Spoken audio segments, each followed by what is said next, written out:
Tuesday, November 10th, 1942. Dear Kitty, great news! We want to take in an 8th person. Yes, really! We've always thought that there was quite enough room and food for one more. We were only afraid of giving Kufius and Krayler more trouble. But now that the appalling stories we hear about Jews are getting even worse, Daddy got hold of 2 people who had to decide, and they thought it was an excellent plan. It is just as dangerous for 7 as for 8, they said, and quite rightly. When this was settled, we ran through our circle of friends, trying to think of a single person who would fit in well with our family. It wasn't difficult to hit on someone. After Daddy had refused all members of the Van Daan family, he chose a dentist called Albert Dussel, whose wife was fortunate enough to be out of the country when war broke out.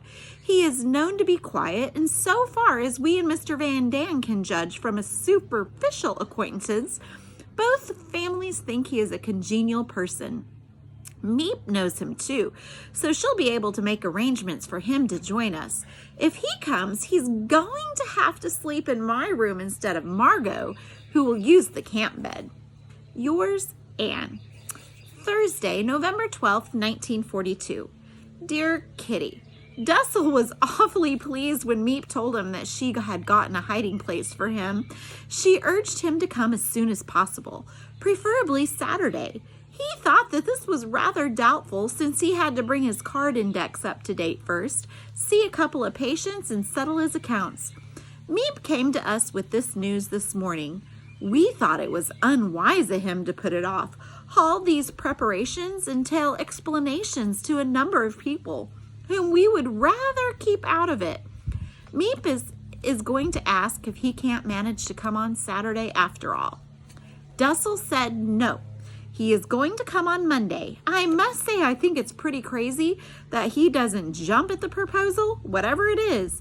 If he were to get picked up outside, would he still be able to do his card index, settle his finances, see his patients? No. So why delay then? I think it's stupid of Daddy to have given in. No other news. Yours, Anne. Tuesday, November 17th, 1942. Dear Kitty, Dussel has arrived and all went well. Meep had told him that he must be at a special place in front of the post office at 11 o'clock where a man would meet him. Dussel was standing at the rendezvous dead on time. Mr. Kufius, who knows Dussel too, went up to him and told him that the said gentleman could not come, but asked whether he would just go to Meep at the office. Kufius got into a tram and went back to the office, while Dussel walked in the same direction. At 20 past 11, Dussel tapped at the office door. Meep helped him off with his coat so that the yellow star would not be seen, and took him to the private office where Kufius engaged him in a conversation until the chairwoman had gone. Then Meep went upstairs with Dussel under the pretext that the private office was needed for something, opened the swinging cupboard, and stepped inside before the eyes of our very dumbfounded Dussel. We all sat around the table upstairs waiting with coffee and cognac to greet the newcomer. Meep showed him into our sitting room first. He recognized our furniture at once and had not the remotest idea that we were there above his head. When Meep told him, he nearly passed out with the surprise, but luckily Meep didn't give him much time and took him straight upstairs. Dussel sank into a chair speechless and looked at us all for a while as if he really had to take it all in first. After a while he stuttered, but seemed you not in Belgium then? The escape at night seemed successful? We explained everything to him, that we spread the story about the soldiers in the car on purpose to put people, and especially the Germans, on the wrong track should they find us. Dussel was again struck dumb by such ingenuity, and when he had explored further our super practical, exquisite little secret annex, he could do nothing but gaze about in astonishment. We all had lunch together. Then we had a little nap and joined us for tea and tidied up his things a bit. Meep had brought them beforehand and began to feel more at home, especially when he received the following typed secret annex rules. A Van Dan product. Prospect and guide to the secret annex. Special institution as temporary residence for Jews and such like. Open all year round. Beautiful, quiet, free from woodland surroundings in the heart of Amsterdam. Can be reached by trams 13 and 17 by car or bicycle. In special cases on foot. Board and lodging is free. It is a special fat-free diet. There is running water in the bathroom and down various inside and outside walls. There is ample storage room for all types of good, and there is their own radio center. We can only use it after 6 o'clock in the evening. No stations are forbidden on the understanding that German stations are listened to in special cases, such as classical music and the like. Rest hours are 10 o'clock in the evening until 7:30 in the morning and 10:15 on Sundays. Residents must rest during the day, conditions permitting, as the directors indicate. For reasons of public security, rest hours must be strictly observed. Holidays are postponed indefinitely. That's kind of how ours is, isn't it? Use of language. Speak softly at all times by order. All civilized languages are permitted, therefore no German. Lessons. 1 written shorthand lesson per week. English, French, math, and history at all times. So they still had to do schoolwork. Small pets. Permit is necessary. Good treatment available.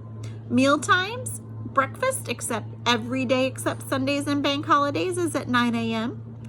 And lunch, which is not going to be very big, is from 1:15 to 1:45.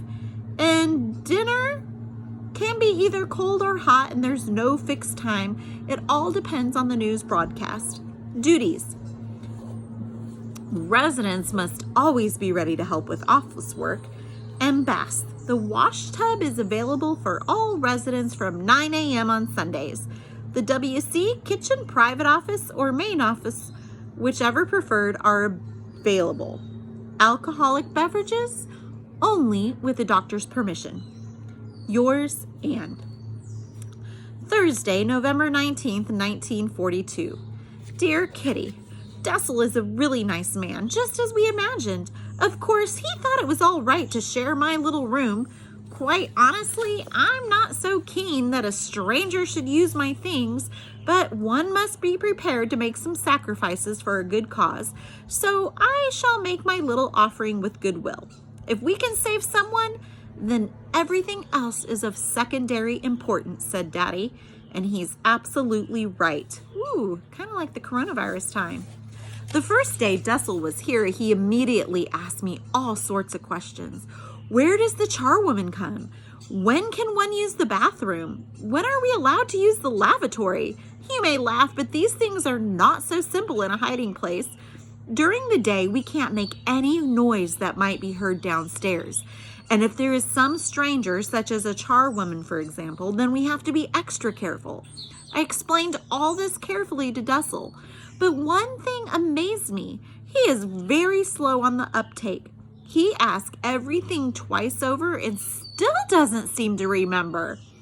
Perhaps that will wear off in time, and it's only that he's thoroughly upset by the sudden change. Apart from that, all goes well. Dessel has told us a lot about the outside world, which we have missed for so long now, and he has really sad news. Countless friends and acquaintances have gone to a terrible fate. Evening after evening, the green and gray armies trundle past. The Germans ring at every front door to inquire if there are any Jews living in the house. If there are, then the whole family has to go at once. If they don't find any, they go to the next house. No one has a chance of evading them unless one goes into hiding. Often they go around with lists and only ring when they know they can get a good haul. Sometimes they let them off for cash, so much per head. It seems like the slave hunts of olden times, but it's certainly no joke. It's much too tragic for that. In the evenings when it's dark, I often see rows of good, innocent people accompanying crying children, walking on in charge of a couple of these chaps, bullied and knocked about until they almost drop. No one is spared. Old people's babies, expectant mothers, the sick, each and all join in the march of death. How fortunate we are here, so well cared for and undisturbed. We wouldn't have to worry about all this misery were it not that we were so anxious about all those dear to us who we can no longer help. I feel almost wicked sleeping in a warm bed, while my dearest friends have been knocked down or have fallen into a gutter somewhere in the cold night. I get frightened when I think about all my close friends who have now been delivered into the hands of the cruelest brutes that walk the earth, and all because they are Jews. Yours, Anne.